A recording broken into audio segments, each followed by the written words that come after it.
काफी समय पहले की बात है। नागलोक में नाग और नागिन दोनों आराम कर रहे थे। तभी नाग ने कहा, हे नागिन, देखो धरती लोक ने हमें कितना कुछ दिया है, हमारे लिए कितना कुछ किया है।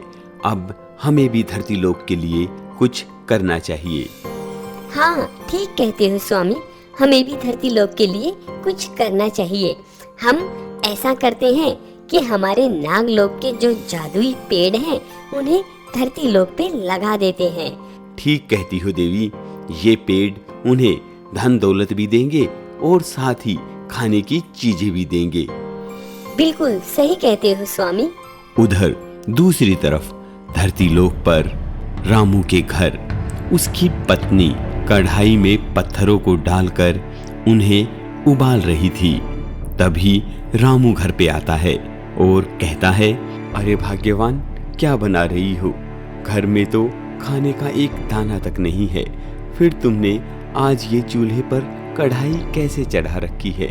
स्वामी, क्या करूं, बच्चे कुछ खाने की जिद कर रहे हैं और आप तो जानते ही हैं, घर में जब कुछ है ही नहीं तो मैं इन्हें कैसे दूं। मैं सोच रही हूँ कि मैं इनके सामने इन पत्थरों को उबालती रहती हूँ और ये इसका इंतजार कर कर ऐसे ही सो जाएंगे। वो तो तुम ठीक कहती हो, पर आज तो सो जाएंगे, कल का क्या होगा? स्वामी, मैं नहीं जानती कल का क्या होगा, पर कम से कम आज तो इन्हें कैसे ना कैसे बहका कर सुला दूं। तुम ऐसा करो, लाओ मुझे बाल्टी ला कर दो, मैं नदी से पानी लेकर आता हूँ और रास्ते में देख लूँगा, अगर कुछ खाने का कोई पेड़ पौधा या कहीं पर कोई फल फ्रूट मिला तो जरूर लेता आऊँगा। हाँ स्वामी, ये लो। ऐसा कहते हुए रामू की पत्नी रामू को बाल्टी दे देती है। रामू बाल्टी लेकर नदी की तरफ चला जाता है। इधर दूसरी तरफ नाग और नागिन आकर उन दोनों जादुई पेड़ों को धरती पर लगा देते हैं और कहते हैं, सुनो नागलोक के जादुई पेड़ों, तुम्हें जो भी अच्छा इंसान, ईमानदार इंसान मिले, जो भी जरूरतमंद हो, उसकी जरूरत को पूरा करना है। और ऐसा कहकर नाग और नागिन दोनों वापस नागलोक में लौट जाते हैं। इधर रामू जब बाल्टी भरकर पानी लेकर आ रहा था तो उसे वो अकेले में दो पेड़ दिखते हैं। इन पेड़ों को आखिर पानी कौन देगा? वैसे भी इतनी गर्मी है तो मैं क्यों ना ये जो पानी लाया हूँ इन पेड़ों में दे देता हूँ। ऐसा सोचते हुए रामू बारी बारी दोनों पेड़ों में पानी दे देता है। तभी उन जादुई पेड़ों पर एक पर तो हीरे जवाहरात और पैसे लग जाते हैं तो दूसरे पर फल लग जाते हैं। ये क्या?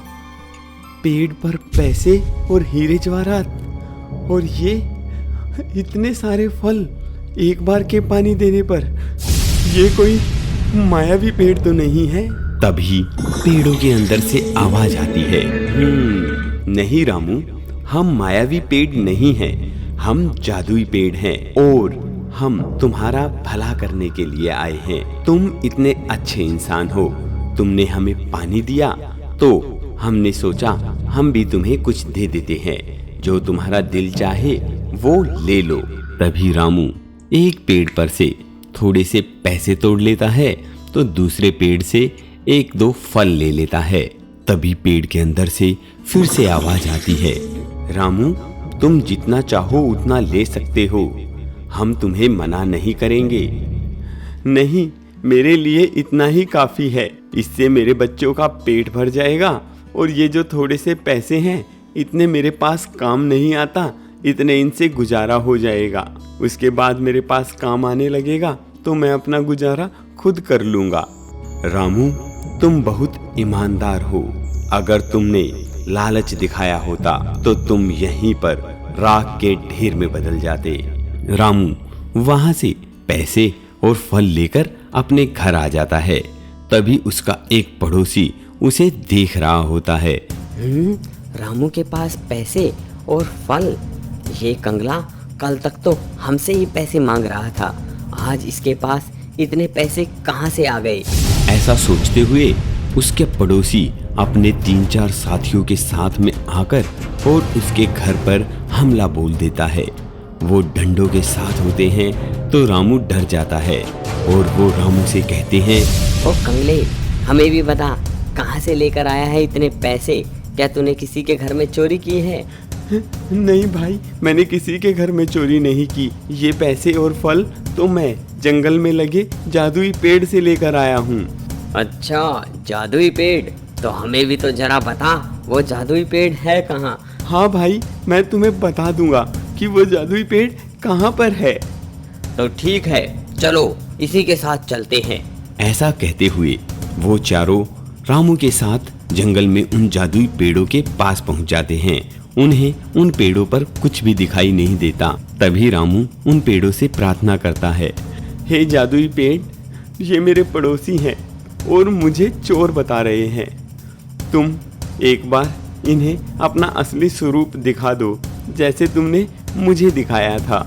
ऐसा कहते ही एक तेज रोशनी के साथ उन दोनों पेड़ों पर पैसे और फल लग जाते हैं। रामू के पड़ोसी लालची तो थे ही, वो उन फलों को और पैसों को देखकर पेड़ों की तरफ भागने लग जाते हैं और खूब सारे पैसे और फल तोड़ने लग जाते हैं।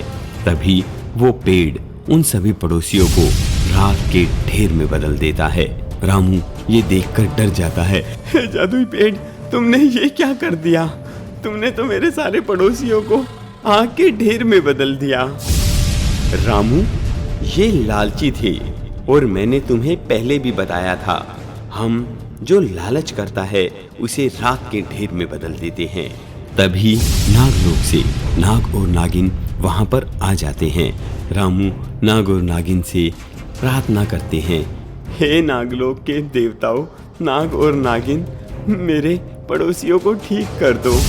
हाँ रामू, हम तुम्हारे पड़ोसियों को ठीक कर देंगे, पर हमें इसके साथ ही अपने इस जादुई पेड़ को वापस भी लेकर जाना पड़ेगा। ठीक है नाग देवता, आप इन जादुई पेड़ों को बेशक वापस ले जाओ, पर इनके बीवी बच्चे बेचारे इनके बिना कैसे रह पाएंगे?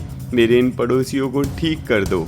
ऐसा कहते हुए नाग और नागिन दोनों पेड़ों को वापस ले जाते हैं और रामू के पड़ोसियों को ठीक कर देते हैं। इसीलिए तो कहते हैं दोस्तों, कुछ लालची लोगों के कारण सही लोगों का भी जीवन अच्छे से नहीं चल पाता है। लालच बुरी बला है जो सिर्फ आपको नुकसान दे सकती है। इसलिए किसी प्रकार के लालच में ना पड़कर अपने जीवन को बिल्कुल अच्छे से व्यतीत करें।